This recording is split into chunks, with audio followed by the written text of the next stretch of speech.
దాన్ని ఇస్తారు.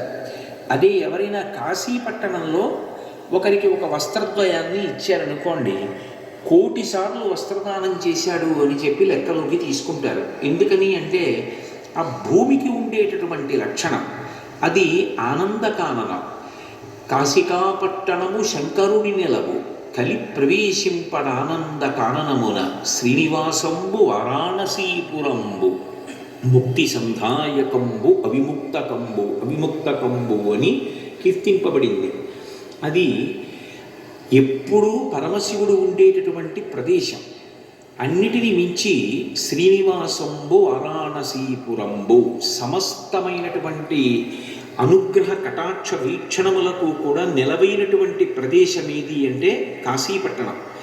అందుకే అటువంటి కాశీపట్టణంలో ఏదైనా ఒక దానాన్ని చేస్తే దేవతలు అనుగ్రహించి ఆ వ్యక్తి అటువంటి దానం 1,000,000 పర్యాయాలు చేశాడు అని లెక్కలోకి తీసుకుంటారు. ఒకసారి వెళ్ళి శివనామం చెప్పాడు అనుకోండి, 1,000,000 మాటలు శివనామం చెప్పాడు అని తీసుకుంటారు. అక్కడికి వెళ్ళి ఒక హోమం చేశాడు అనుకోండి, 1,000,000 హోమములు చేశాడు అని లెక్కలోకి తీసుకుంటారు. ఆశ్చర్యకరమైన విషయం ఏమిటంటే కాశీపట్టణంలో చేసినటువంటి దానికి 1,000,000 పర్యాయములుగా దక్షారామంలో చేసిన దాన్ని పరిగణిస్తారు. అంటే ఒకసారి కాశీపట్టణం వెళ్ళి శివనామం చెప్తే 1,000,000 మార్లు శివ అన్నట్టు.